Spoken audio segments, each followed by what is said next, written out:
tu es dans ton foyer, ne pense pas seulement être en bon terme avec ton mari,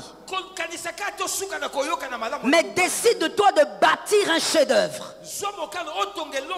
Que ton foyer soit un chef-d'œuvre. Sois déterminé de réussir quand tu mets l'alliance au doigt.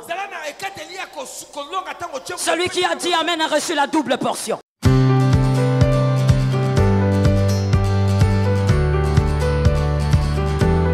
Madame, qui t'a dit que dans le couple, tu ne dois pas souffrir à certains moments pour l'intérêt du couple? Monsieur, qui t'a dit que tu ne devrais pas souffrir à un moment donné, même des choses que tu espérais vraiment vivre, mais pour l'intérêt général, tu acceptes de souffrir?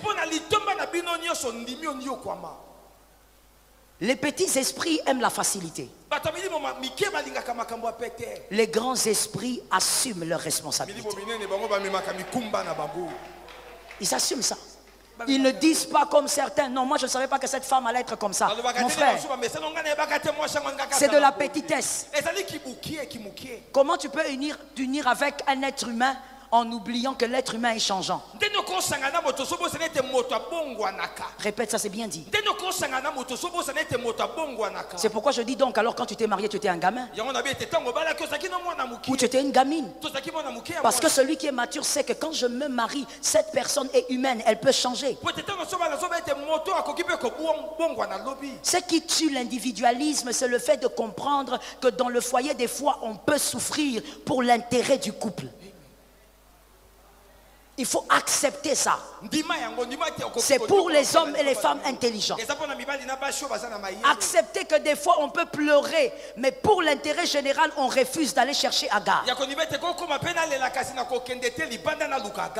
Si vous écrivez, écrivez s'il vous plaît.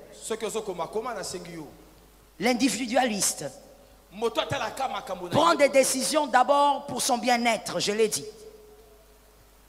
Même quand il y a des conflits, il ne pense qu'à lui. Même quand il y a des conflits, il ne pense qu'à sa paix. Voilà pourquoi un individualiste, vous allez le remarquer, il aime avoir raison.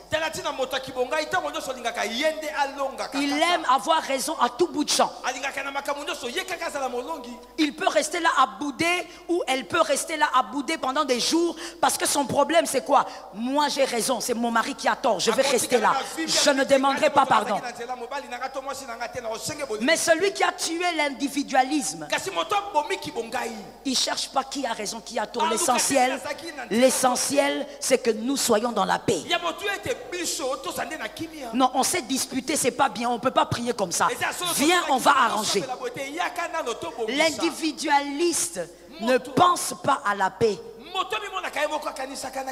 Il pense à sa raison. Il a raison. Et les hommes doivent reconnaître qu'il a raison. Pendant que je parle, si tu sens que c'est toi, que l'Éternel te délivre. J'ai entendu 2 amens. Célibataire ou marié, tu sens qu'il s'agit de toi, demande au Saint-Esprit de te délivrer. Regardez ce qui se passe dans Proverbe 19, 22. C'est une écriture que j'aime. Proverbe 19, 22. Balancez-moi là-bas s'il vous plaît, nous allons voir ça ensemble. Proverbe 19, 22. Ce qui fait le charme d'un homme, c'est sa bonté. Et mieux vaut un pauvre qu'un menteur.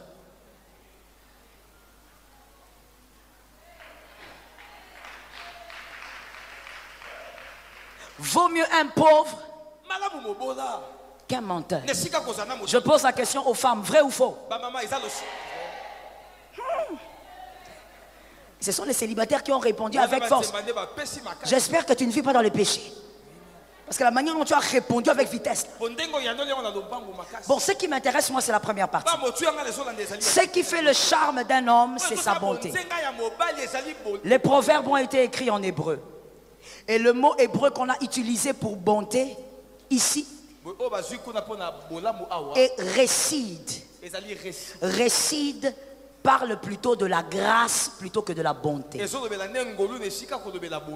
Donc, ce qui fait le charme d'un homme, c'est la grâce.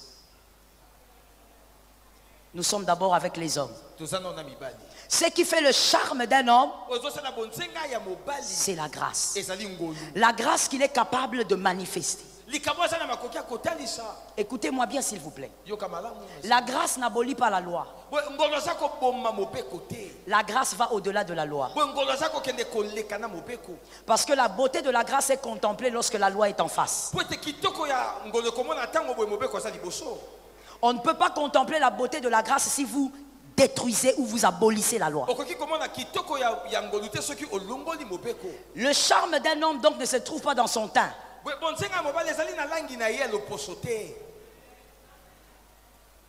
Le charme d'un homme ne se trouve pas dans sa taille. Tout ça c'est bien, mais il ne s'agit pas de ça d'abord. Le charme d'un homme n'est pas caché dans ses biceps ou encore dans ses tablettes de chocolat, mais par sa capacité de manifester la grâce. C'est cet homme-là qui n'est pas individualiste. Celui qui est capable de manifester la grâce, c'est celui qui a oublié d'abord ses droits et ses intérêts, qui simplement fait grâce.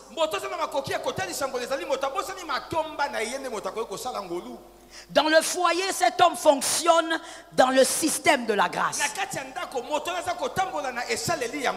Il ne va pas vers sa femme parce que sa femme a tort ou raison, mais il va vers elle parce qu'il fait grâce à cette femme.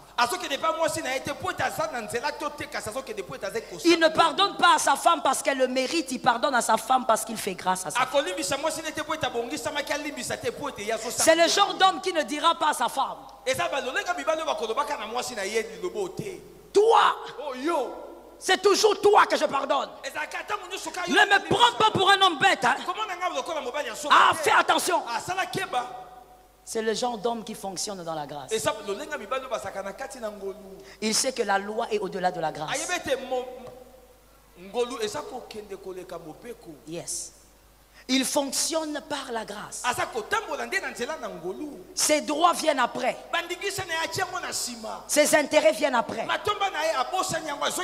Même quand il veut régler un problème, il règle le problème parce qu'il fait grâce à sa femme, il fait grâce à ses enfants et il veut un couple qui marche. Voilà pourquoi la Bible peut dire le charme d'un homme, c'est la grâce. Le charme d'un homme, c'est pas le français que tu nous parles ici. C'est avec le même français là que tu insultes ta femme qu'elle est comme un Chevrolet.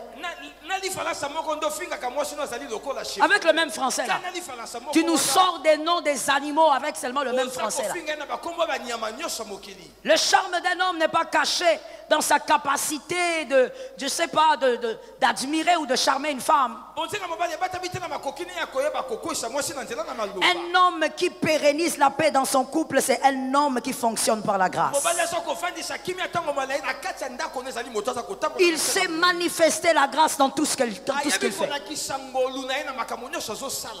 Est-ce que quelqu'un m'entend? Que les hommes disent: Seigneur, délivre-nous du mal. Seigneur, délivre-nous du mal. On va maintenant avec la femme. Toujours dans Proverbe 19, 14. Proverbe 19, 14. Toujours dans Proverbe, on nous parle des deux. On peut hériter de ses pères une maison et des richesses, mais une femme intelligente est un don de l'Éternel. D'autres versions, une femme sage. Une femme sage comprend que les intérêts de sa famille passent en premier. Ses besoins, ses caprices, ce qu'elle ressent passe en deuxième. Qu'est-ce que ma famille gagne dans tout ça? Et qu'est-ce que ma famille perd dans tout ça? Oui, c'est pas compliqué d'avoir Agar. Je peux sortir et puis je retrouve Agar. Mais qu'est-ce que ma famille va perdre en faisant ça? La sagesse de la femme lui permet de comprendre que c'est d'abord l'intérêt de la famille qui prime.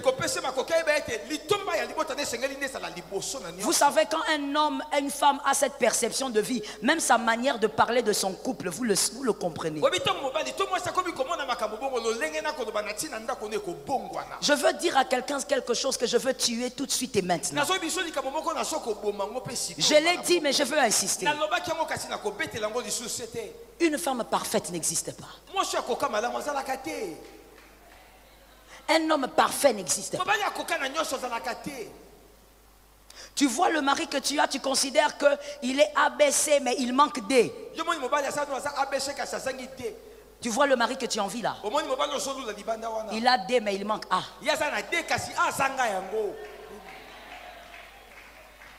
Dis à ton voisin, écoute ces choses. Tu vois la femme que tu admires là. Tu dis à ta femme tout le temps, toi, tu t'habilles mal, tu es bizarre, tu n'es pas propre. Et tu regardes cette belle femme qui passe. Tu dis, regarde comment elle est bien habillée. Regarde comment elle est propre. Oui, elle peut être belle et propre. Mais peut-être que si elle ouvre sa bouche pour parler, tu ne vas pas vivre avec elle 2 jours.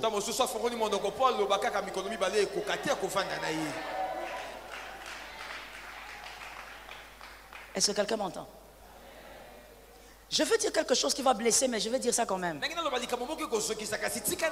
Et puis de toutes les manières, si ça blesse, c'est que vraiment tu es malade dans ton cœur, tu vas guérir au nom de Jésus. Toute femme ne peut pas vivre avec tout homme. Tout homme aussi ne peut pas vivre avec toute femme. Non, écoute, je suis désolé. Hein. Mais si je tue ta foi, vraiment, je suis désolé. Mais je vais te dire quand même ce que je veux dire là. Est-ce que je peux parler? Allez-y, maman. Serge, dis-le encore. Allez-y, maman. C'est bon. Si toi tu m'encourages, c'est bon. Eux, ça compte pas. Je vais dire ceci. Oh, la foi. Moi, sinon, c'est ça, moi, si. Toute femme et femme, je vais l'épouser. Toute femme et femme, je vais l'épouser. Mon frère, tu t'es trompé. Tu t'es trompé. Je dis à quelqu'un, tu t'es trompé. Je peux aller dans les profondeurs. Que les enfants sortent. Je pars dans les profondeurs. J'avais dit que famille glorieuse, c'est pour les adultes. Mon frère, la femme, c'est pas le sexe. La femme, c'est pas la poitrine, la pointue. La femme, c'est la tête qu'elle a et ce qu'elle peut produire. Sors de ce genre de philosophie que toute femme et femme l'ont signé. Oh, je vais l'aimer.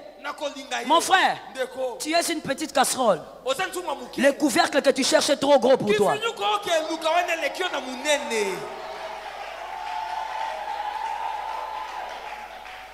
J'entends les amens 3 fois. Tu sais, moi j'ai eu... Moi, Dieu m'a fait grâce. Hein? Et j'avais dit que mes filles, si vous êtes ma fille en tout cas, ayez la même grâce au nom de Jésus. Moi, Dieu m'a fait grâce. Je n'ai pas amené 3, 4, 5, 2 fiancés à la maison. J'ai amené un coup, une flamme. Moi, j'ai pas fait des navettes. Hein, des navettes, oh non, pas lui. Oh, le court là, le long là. Mais il y a des hommes qui m'ont dragué avant que je me marie. Des hommes.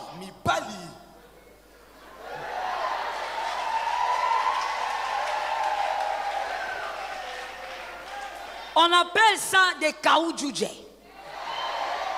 Ça veut dire des vrais hommes. Tu vois quelqu'un qui vient. Tu vois que oui, extérieurement parlant correct. Tu dis oui, oui, ça ce sont mes goûts. Maintenant tu lui dis, frère, tu fais quoi? Maintenant écoute ce qu'il va te raconter. Donc, il te parle comme s'il parle le mandarin, comme s'il parle... Tu regardes. Tu lui poses la question, qu'est-ce que tu penses de la vie dans la vie?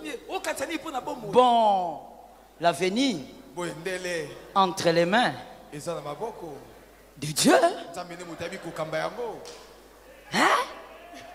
Quelqu'un qui n'arrive pas à expliquer ce qu'il compte faire même avec toi. Il y a une autre façon là. Il est venu aussi. Il vient à un moment donné, il venait nombreux. Hein? C'était des attaques, on dirait. Il est venu. Il me dit, il faut que je te parle. Après le culte. Moi, j'ai dirigé. Après le culte, j'avais réunion avec les choristes, avec aussi les départements des filles que j'ai dirigés. Alors après ça, j'ai duré même un peu dans les départements là pour qu'ils partent. Mais il était là très zélé. Je termine. Et puis je lui dis, oui, vous avez quelque chose à me dire? Oui, oui.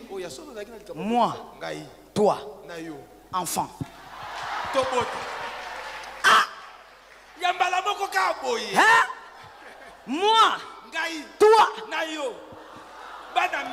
Répète ça encore. Toi, moi, enfant. Je lui dis, tu as dit quoi? Bon. Il y a trop de choses à dire. J'ai regardé seulement les ciels. J'ai dit merci Seigneur de me délivrer de cet homme façon. Ça veut dire quelqu'un qui est là mais qui est incapable même d'expliquer ce qu'il veut faire de toi. Lui quand il te voit, il voit une machine à reproduction pour enfants. Ah. Et même je vais te dire quelque chose hein.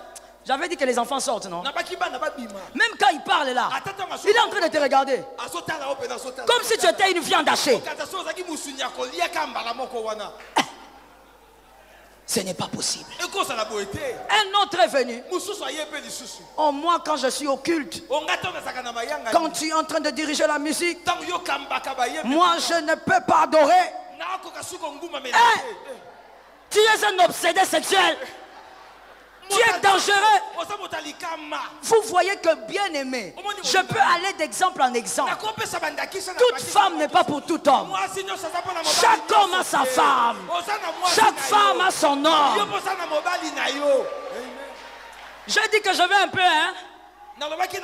Celui qui est blessé, en tout cas, qu'il prenne le baume, le Saint-Esprit va te guérir. Il y a des femmes qui aiment quand elles causent avec son mari.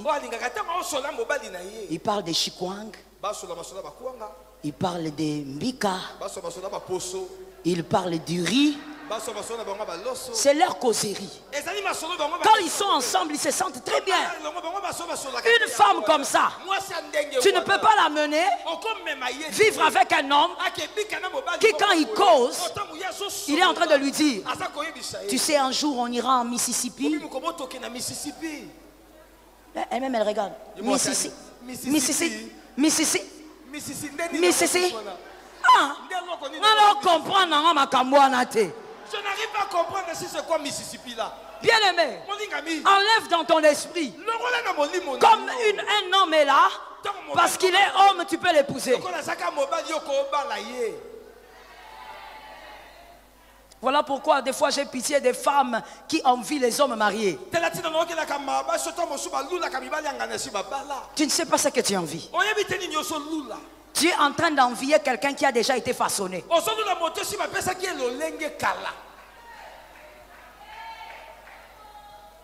Est-ce que quelqu'un m'entend? Tu es en train d'envier une femme qui a été façonnée. Il y a un homme de Dieu. Il est brésilien. Il avait dit quelque chose. Je le suivais. Il avait donné un conseil à un couple. Quel conseil oser? La femme est venue se plaindre. Mon mari, ça va pas. Il ne me regarde plus. Il ne me touche plus. Mon mari ne fait pas attention à moi. Il commence à courir les filles du quartier. Écoutez ce que cet homme a fait. Il a fait quelque chose que je dis bien d'oser. Il dit à cette femme, commence à t'embellir et fais-lui croire que tu as quelqu'un.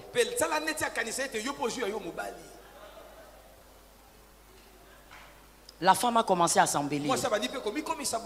La femme, elle a commencé, quand elle finit le matin, elle dit à son mari, je sors. Tu sors, habillé comme ça. Tu vas où? Non, non, j'ai un rendez-vous important. Je viendrai t'expliquer. Et quand elle revient, son mari dit, tu viens d'où? Non, j'avais un rendez-vous. Écoute, je suis fatiguée. On va parler demain. Or, quand la femme sortait, elle allait dans sa famille. Elle a fait ça pendant 3 jours. Cet homme-là, quand elle est partie, elle est sortie, elle est revenue. Ce jour-là, il était 18 h. L'homme était à la maison. La femme lui a dit, oh, tu n'es pas sorti, chérie? Sortir, chérie, comment? On part d'abord dans la chambre là-bas, qu'on va causer. On va causer. On part. Il s'est mis sur la chaise. Il regarde sa femme. Sa femme lui dit, il y a un problème. Tu vas te mettre comme ça à me regarder? Il me dit, mais tu es ma femme. Il faut que je te regarde. Et puis tu es belle aujourd'hui. Hein? La nature de l'être humain, c'est toujours de désirer ce qu'un autre a façonné.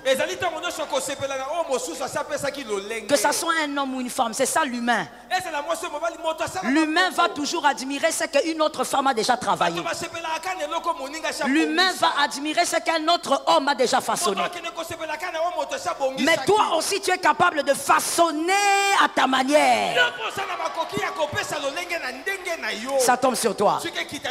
Laisse-moi aller finir. L'individualisme n'est pas prompt à résoudre des problèmes. Il est orgueilleux. Comme il a toujours raison, il attend qu'on vienne vers lui.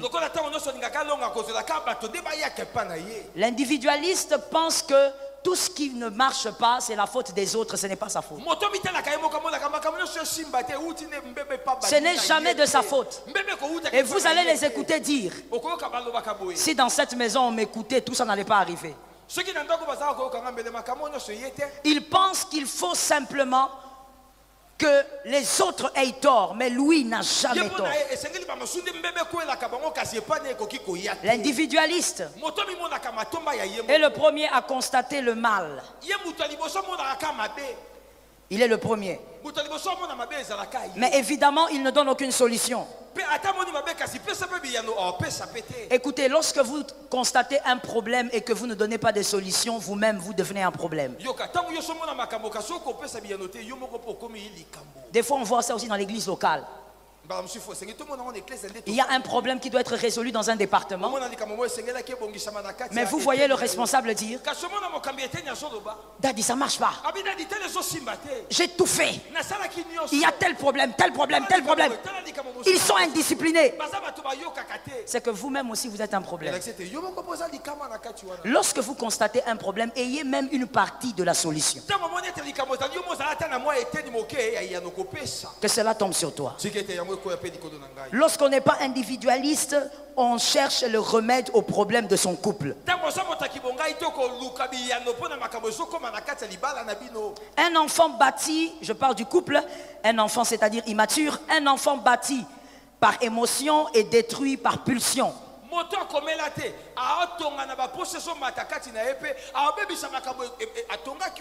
Je veux me marier. Tout le monde se marie. Moi aussi je veux qu'un homme s'agenouille devant moi. Il est immature, elle est immature, elle va bâtir par émotion. Mais elle va aussi détruire par pulsion. Mais le mature bâtit par vision. Conserve ce qu'il bâtit par détermination. Il s'est marié, il est déterminé à réussir. Ça tombe sur toi au nom de Jésus. Tu te maries, sois déterminé à réussir. J'étais en train de dire à une dame qui est, bon, elle est devenue ma fille, elle vit en Allemagne. Je lui ai dit, quand tu es dans ton foyer, ne pense pas seulement être en bon terme avec ton mari, mais décide-toi de bâtir un chef-d'œuvre. Que ton foyer soit un chef-d'œuvre. Sois déterminé de réussir quand tu mets l'alliance au doigt. Celui qui a dit Amen a reçu la double portion. Sois déterminé de réussir. En tant qu'homme ou femme, tu as la maturité, tu associes le Saint-Esprit, la prière, le jeûne, tu es déterminé à réussir. Tu dis au diable, je me suis marié, tu ne m'amèneras jamais à divorcer, tu ne détruiras pas Ephraïm et Manassé, parce que je suis déterminé. Ça tombe sur toi au nom de Jésus. Que quelqu'un dise, je suis déterminé. Non, tu ne parles pas comme un homme déterminé. Dis, je suis déterminé. Tu dois être déterminé à réussir avec cette femme-là. Moi, je suis toujours béni quand je suis la servante de Dieu, Joyce Meyer. Quand elle témoigne sur son mari, elle explique comment elle était invivable. Même cet homme-là supportait alors qu'elle n'était pas encore convertie. Jusqu'à ce qu'aujourd'hui, elle est la Joyce Meyer que nous connaissons. Cet homme est resté là. Il n'est pas devenu infidèle. Si cet homme n'était pas là, la vérité est que elle ne serait pas la femme que nous connaissons aujourd'hui. Il faut un homme qui a... Oh my God, je ne sais même pas comment le dire. Il faut un homme qui a la capacité de supporter certaines femmes. Est-ce que quelqu'un m'entend bien? Il y a des femmes qui ressemblent à des œufs. Tout autour c'est tout blanc. Mais à l'intérieur il y a deux couleurs. Maintenant il faut un homme qui sera capable de savoir comment bien casser pour ne pas disperser. Si Dieu te donne une Joyce Meyer qui n'était pas Joyce Meyer quand elle s'est mariée, elle était la rebelle des fois même qui fuguait. Va suivre le témoignage, il est partout. Elle était arrogante, violente, incapable de rester dans un foyer. Est-ce que toi tu aurais supporté cette femme sans aller vers Agar? Ou tu aurais amené Ismaël dans ce foyer? Est-ce que tu n'aurais pas dit à Dieu, Seigneur, cette femme ici va tuer ma chrétienté?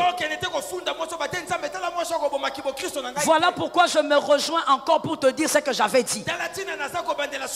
Dieu ne donne pas toute femme à tout homme. Dieu savait que cet homme-là allait être capable de la supporter jusqu'à ce qu'elle deviendrait la bénédiction pour les nations. Lorsqu'on est individualiste, on ne peut pas vivre ce genre de choses. Je dis à un monsieur ici, peut-être que tu as une perle rare. Mais il faut seulement que tu prennes maintenant des décisions de maturité. Madame, peut-être que cet homme-là qui te fait souffrir, qui dort dehors tous les jours. Peut-être que c'est le futur Jimmy Swaggart. Peut-être qu'en lui il y a des prodiges et des grands miracles. Mais il faut une femme capable de prendre des décisions de maturité. Laisse-moi finir pour te dire ceci.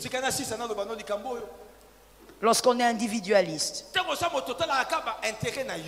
yes, on est plaintif. On est plaintif. Or, les vaillants ne se plaignent pas. Les vaillants savent qu'ils sont la solution au problème. Je veux te donner une révélation de sagesse. Tout problème que Dieu met en face de vous, vous êtes la solution à ce problème. Si vous n'étiez pas la solution au problème, Dieu n'aurait pas permis que ce problème soit en face de vous. Goliath est là parce que David est la solution. Ne soyez pas plaintif. Soyez le vaillant qui comprend qu'il est la solution. L'individualiste, je finis par ce point-là. L'individualiste recherche le bien-être de manière concentrée sur lui, même dans la sexualité.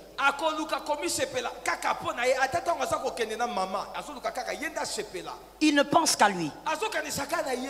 Pour lui, la sexualité, c'est pour lui. Regarde comment l'individualiste réfléchit. Je commence par l'homme. C'est l'homme qui a été créé en premier. Il y a quelqu'un qui va me dire ici, mais maman, pourquoi tu parles d'abord du jour de l'homme? Mais c'est toi qui as été créé en premier. Et puis, Je commence d'abord par vous et la femme a été créée en deuxième. Regardez ce que l'homme fait. L'individualiste. Hein? Maman, viens. Chérie, yaka. Pas chérie. Maman, yaka. Viens. Yaka. J'ai envie. Tu as envie. Tu as envie de voir. Quand tu dis que tu as envie, est-ce que tu as pensé, est-ce que tu t'es posé la question si elle aussi a envie? Ou tu penses que c'est une affaire d'urinoir?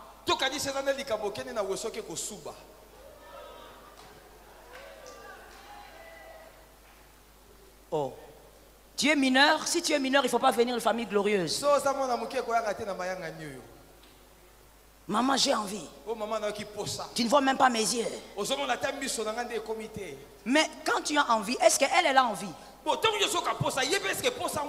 Bon, mon frère, il y a une autre réalité sur le soleil. Même si elle n'a pas envie, fais comme Josué et Caleb. Regarde comment tu me regardes. Fais comme Josué et Caleb. Lorsque Josué et Caleb est parti parler à Moïse, le peuple était déjà découragé parce qu'on les avait découragés par les 10 autres.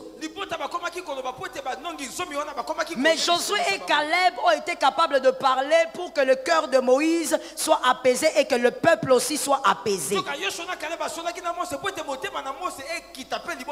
Josué et Caleb ont donné l'envie au peuple d'aller vers la terre. Si monsieur, toi tu as envie, donne-lui aussi l'envie. Ne lui donne pas l'envie avec les griffonnages que tu fais là.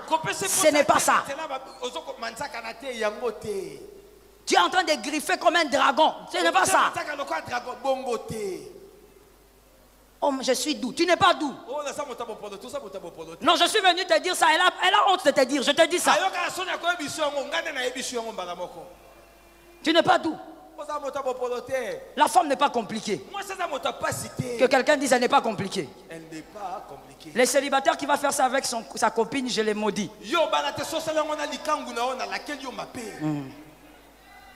Il s'agit du mariage ici. J'ai dit la femme n'est pas compliquée. Pourquoi vous regardez par terre? Regardez-moi. Que quelqu'un dise amen. Lorsque toi tu dis que tu as envie, ne sois pas individualiste. Ne pense pas qu'à toi. Tu viens là et puis tu te comportes comme quelqu'un qui est en train de faire un sprint. Non. Frère, il n'y a pas le feu. Je répète, la femme n'est pas compliquée. Donne à cette femme aussi l'envie. Même le serpent savait que quand on parle à la femme, elle écoute.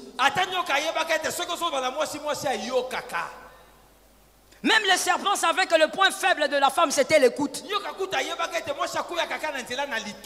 Quand toi tu as envie, au lieu d'être celui qui pense à l'intérêt général du couple, tu commences aussi à dire de belles paroles pour que la femme aussi se sente bien, des petites paroles mignonnes. Mais non, toi les paroles mignonnes que tu as, chérie, tu as la tête comme votre père. Hein?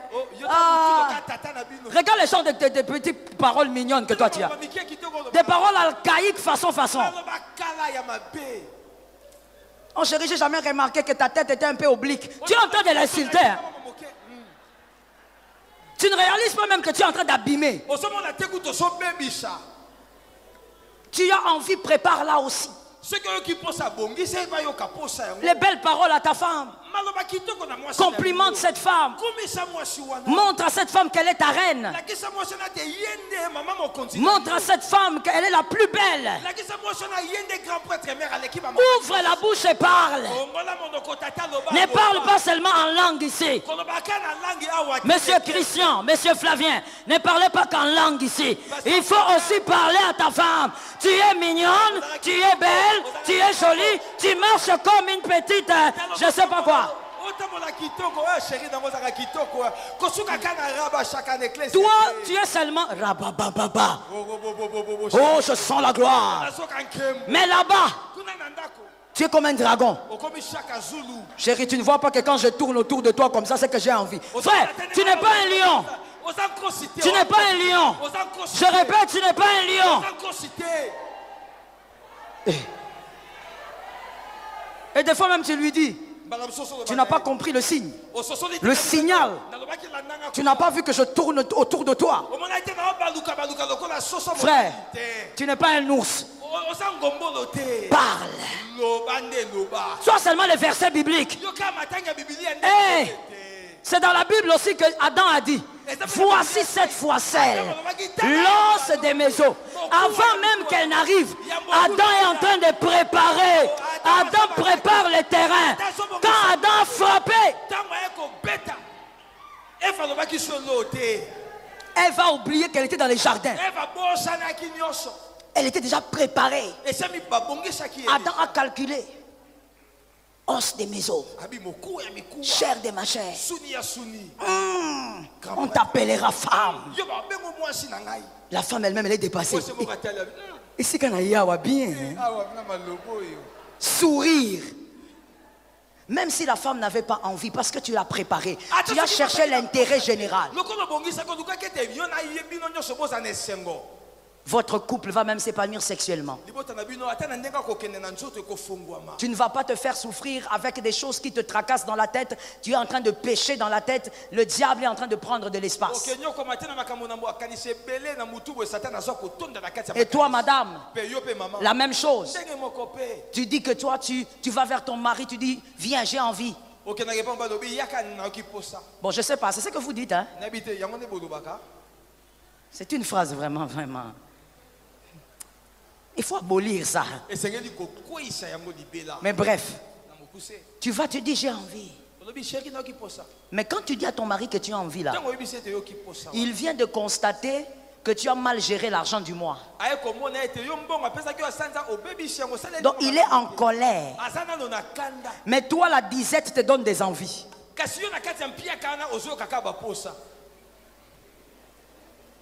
Quelqu'un qui est en colère, toi tu viens là. Chérie, ta main là, ça va devenir comme le volcan. Tu dois être capable de comprendre l'intérêt général. La sexualité dans un couple, c'est pour que les deux soient dans un bon cadre. C'est pour que les deux soient satisfaits de leur vie sexuelle. Ce n'est pas que pour une personne. Au moins ça m'attriste beaucoup. On en parle, on rit, mais des fois ça attriste. Vous verrez des jeunes filles. Des jeunes filles. Moi je me dis, bon, comme ce sont des jeunes gens, ils vont savoir gérer ça. Mais tu vas écouter ta fille te dire, maman je souffre, il n'y a rien là-bas. Ah, je dis, il n'y a rien comment? Même pas un peu. Maman, il n'y a rien. Tu n'es pas exigeante. Je ne suis pas exigeante, maman. Quand ça commence et quand ça termine, c'est la même minute.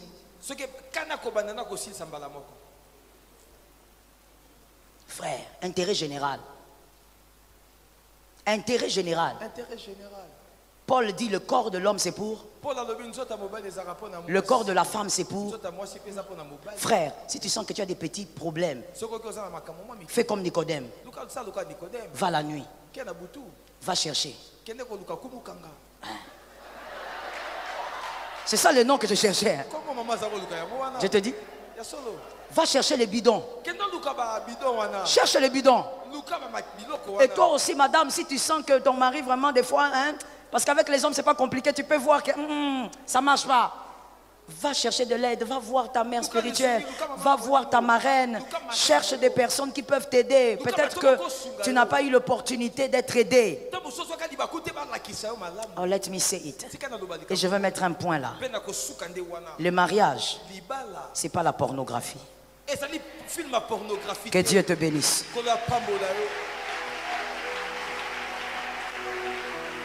Thank you, Lord.